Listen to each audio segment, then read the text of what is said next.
No niin, eli tässä tehdään nyt tämä unboxaus tälle kitaralle. En ole mikään sisällön tuottaja, niin mennään sitten näillä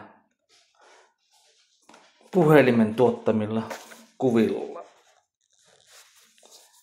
Otetaan avaamaan tätä pakettia ja katsotaan miten se on matkan selvinnyt.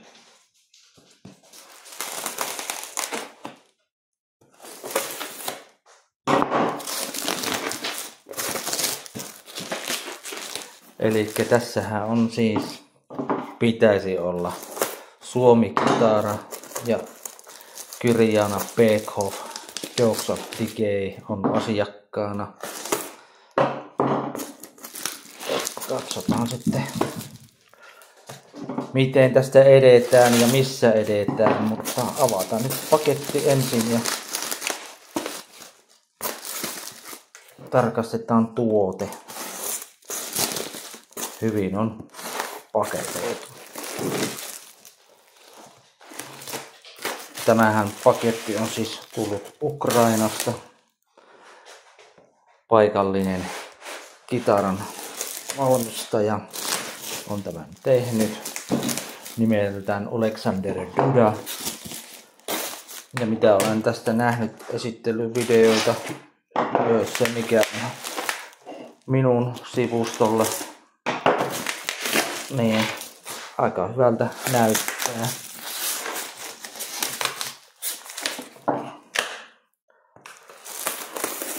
Ja tosiaan ei vielä kaikki ole selvillä mitä tällä tehdään muuta kuin pintatyöt ja rakennetaan tässä valmis instrumentti.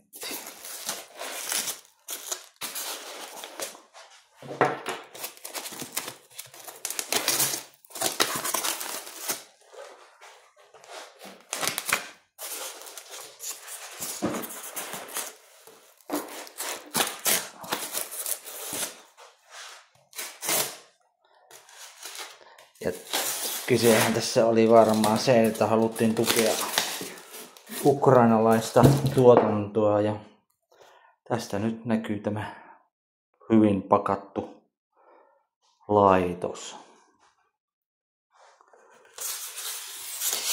Siinä on sitten runko.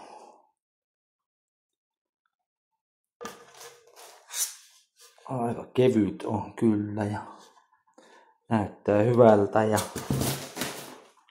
näyttää siltä, että ei hirveänä tarvitse tehdä edes noita töitä ton pinnan kanssa.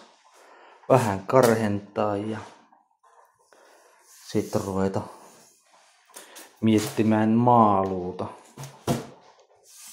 Mut sen minä tästä nyt huomaan, että tästä puuttuu tuo kolmiasentokytkimen reijät. Että mitä sen kanssa sitten tehdään. Paitsi että tuossahan nuo on, mutta paikka on vähän eri mihin se oli tarkoitus. Noin, siinä on runko. Tuolla näkyy Duda valmistajana ja sitten kaula. Tää on ainakin tiukkaan pakattu. Äkkiseltä tuntuu tosi hyvältä kädessä.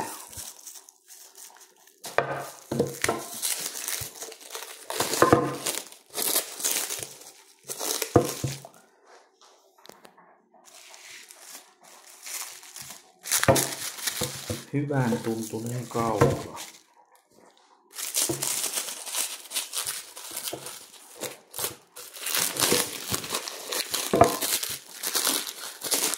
Hankala yhdellä kädellä vähän irrotella näitä muoveja.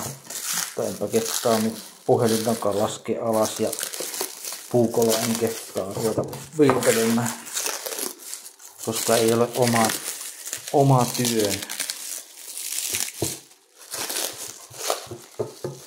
Tämähän siis on tarkoitus tulla 7-kielinen baritoni ja mahdollisimman paksulla kielillä, että 11 taitaa olla ohin kieli.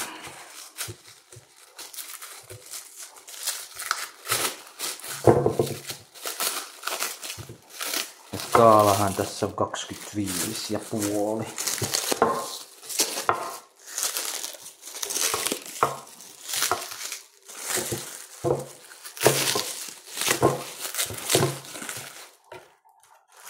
Noin, se rupeaa viimeinkin siitä vapautumaan.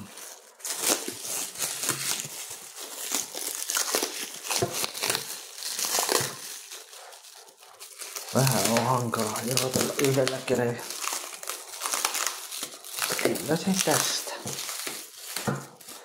Tästä suttaantuu. Nauhat tuntuu olevan hyvän tuntuiset. Pinta on hyvä. Vaikka näyttää hirveän uraiselta, niin tää on kyllä ihan tasainen. Ja ei tarvitse tehdä mitään tolle nauhapinnalle.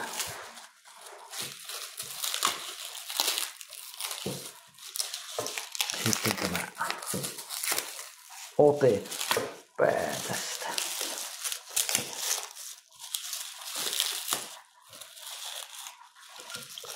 Niin minä en ole mikään niinku kitaran rakentaja, mutta jostain kumman syystä tämä päätyi mulle sitten tämä työ. Mikä ei sinänsä minua haittaa, koska tässä kyllä aikaa on. Ja ihan mielenkiinnosta otin tämän vastaan ja katsotaan mitä saa aikaiseksi. Nyt täytyy turvautua puukkoon. Noin.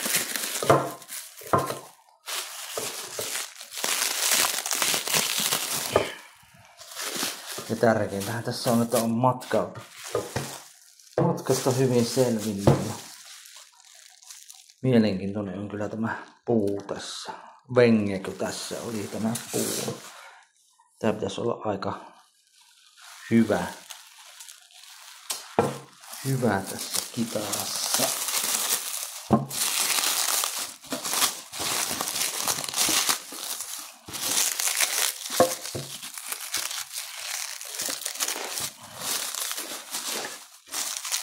Kylläpä se nyt on tiukassa.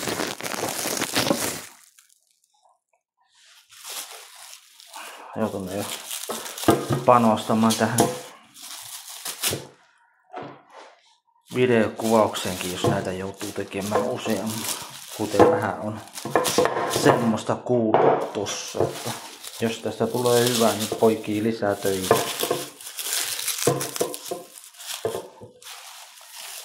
Noin, siinä olisi nyt sekin.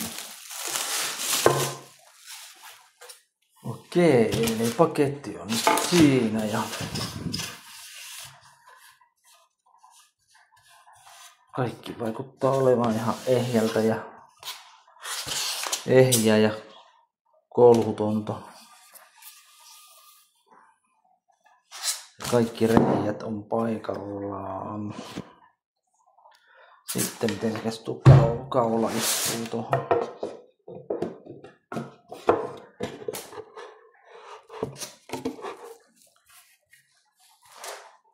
Hyvin istuu ja jämäkä olon kaula. Harmi kun ei voi ottaa koko kuvaa siitä, että pitää kädessä sitä.